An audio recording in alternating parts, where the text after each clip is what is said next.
Hey guys, Rover here. Sorry it's been a while since I've uploaded. I've had some stuff going on that needed my full attention, and because of that I didn't have time to work on my videos. But now that it's all done, I'm back ready to give you some juicy build guides. Today we will be looking at Lorina and her specialty version, Commander Lorina, so pull out your notes as we go through her in detail. Lorina is F2P players' saving grace. She is such an essential character to have, especially if you are a new player. She is considered one of the top DPS units in the game, and she is good at clearing through most PvE contents. Most of the top players, if you ask them, one way or another, they still use Lorina.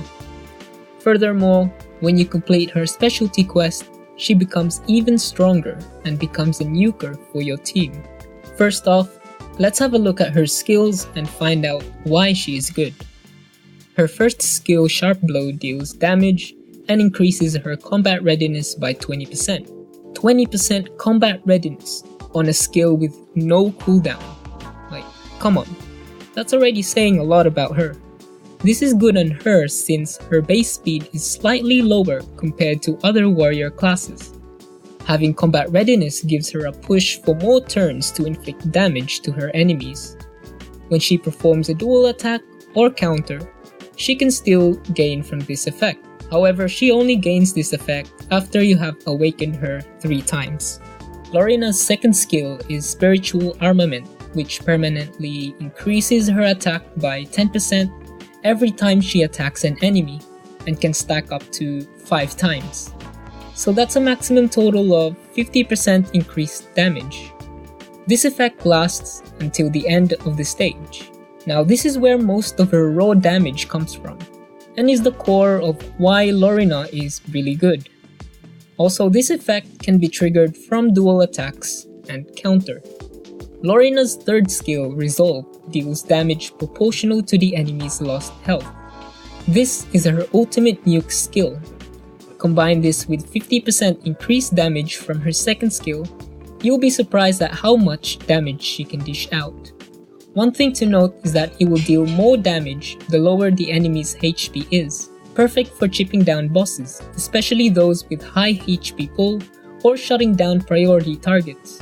When Lorina goes through her specialty, this skill changes to Spiral Breakthrough, which gains an extra effect and increases the number of hits. In addition to the old skill, she will also reduce the target's combat readiness by 15%, slowing down their turn. Using 20 Soul Burn on this skill will grant her an extra turn, not only pushing the enemy back, but increasing her own by following it up using her first skill. With Skill Enhance, it is always good to reduce skill cooldowns whenever you can. In Lorina's case, it is recommended to get her third skill to +3 to decrease skill cooldown by 1. After that, maxing her second skill is very important since this is where Lorina shines in battles. With this, she will gain a max total of 75% increased damage. After that, the rest is entirely up to you whether to max out her third skill or invest on her first skill. Now, the benefits of characters with specialty is 1. Improved skills, and the other, unlocking a skill tree.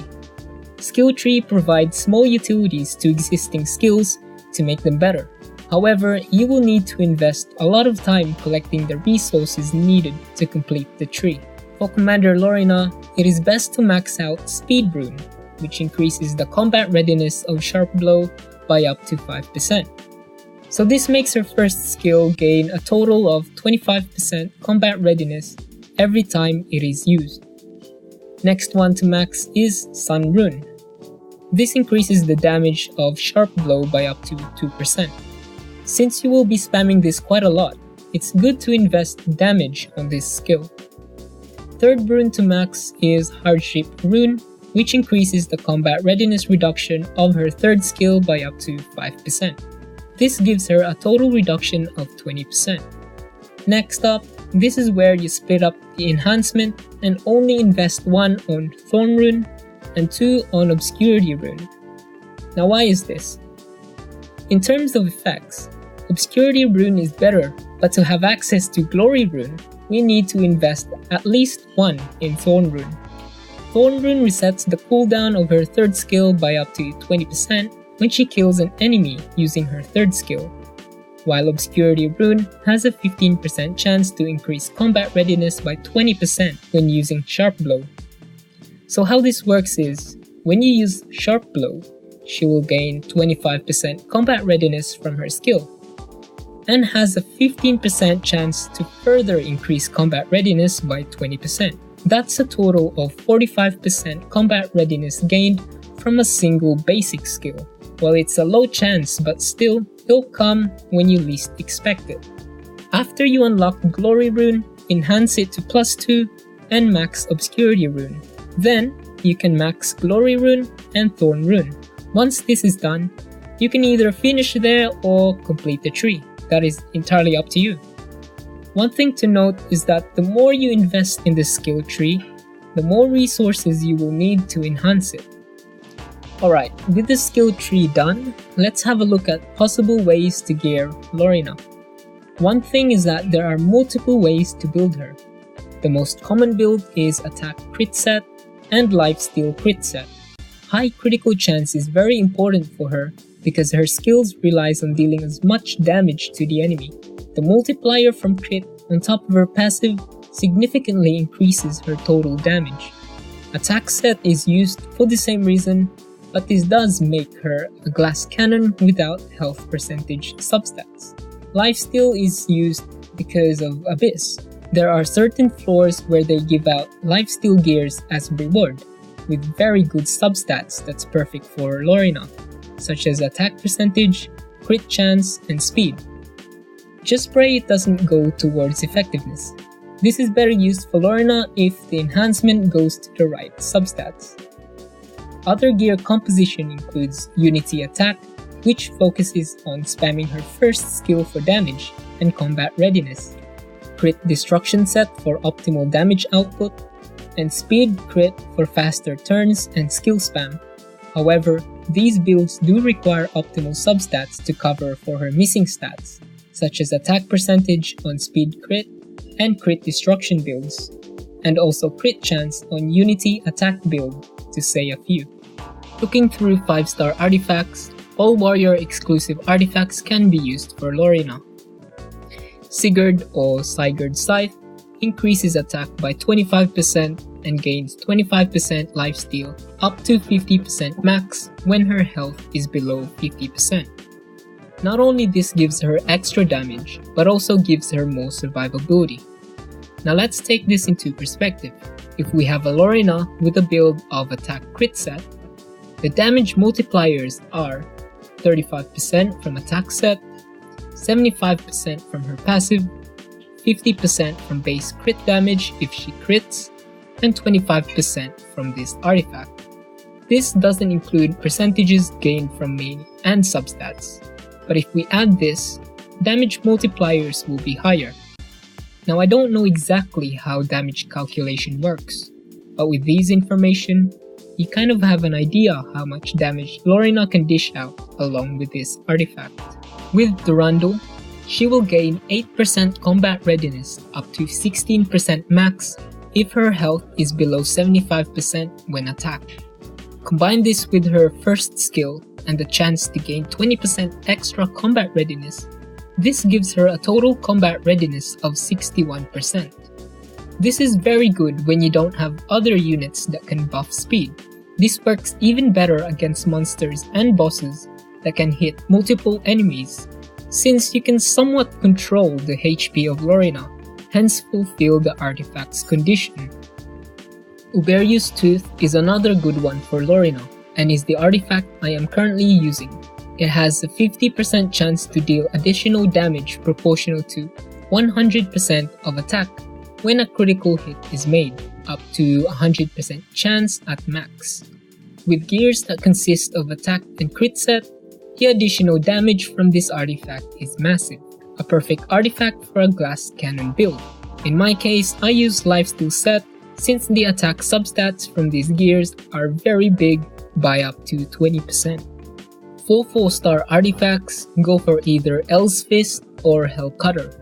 However, the problem with L's Fist is that Lorina's HP needs to be low to be able to use it at maximum efficiency. This is very risky with a DPS build since she probably won't survive at low HP, adding the fact that her base HP using this build will be very low. On the other hand, Health Cutter complements well with Lorina's shitty speed. It's also good since it increases her attack by 2% up to 4% max when another unit ends their turn. And this includes the enemy's turn. The faster the speed of the other units, the better effects you get from this artifact. A good starting artifact for Lorina if you have one. For 3-star artifacts, you can either use Daydream Joker or Ancient Sheath for more damage. Ancient Sheath is good for her because most of the time you will be using her first skill, since her second skill is a passive. Axe is the best out of 3 in my opinion since Lorina needs crit to maximize her damage output, especially in early game progression. Lorina is highly recommended to have as soon as possible, especially when you don't have a variety of boss-focused DPS units. Now why is this? Well, one of the reasons is her kit. She was made to delete single target units. The amount of attack modifiers she gained from her passive says this. The other reason is her element. If you look at the strength and weakness of each element, Dark is neutral to earth, water, and fire elements. Its only weakness is light, however it's also strong against it. This means it is safe to use Dark or light heroes in your runs without elemental drawbacks, unlike other elements. Lorina can be obtained through connections, however her specialty quest does take time and some luck to complete. Her performance in PvE content is very good and works well against bosses. In PvP, she can take out priority targets with only her 3rd skill, with good buffs especially in lower rank. However, as you go up, her value starts to decrease. This is due to players having better equipment and stats, especially speed. If you are building Lorina as full DPS, you are in a high risk of getting locked down by units such as Flurry and getting nuked by units who has faster speed. When fighting in PvP, you will need decent amount of health, either by equipping her with health set or have substats with health percentage. If she survives the first turn, she can dish out health to squishy targets and get stronger by each passing turn. Take note that Lorina's passive requires her to attack 5 times to get the most damage from her skills.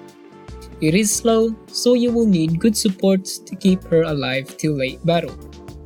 Lorina herself is a high priority target and will be focused down by opposing team. It is only advised to use Lorina when attacking in PvP and not defending. And that's the end for my Lorina build guide. There's a lot to take in, and that's because I have to take into account her specialty.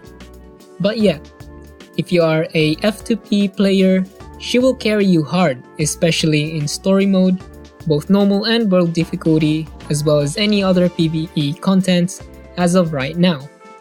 Thanks for watching, and be sure to subscribe if you haven't. Until then, I'll see you on the next video. Rover out.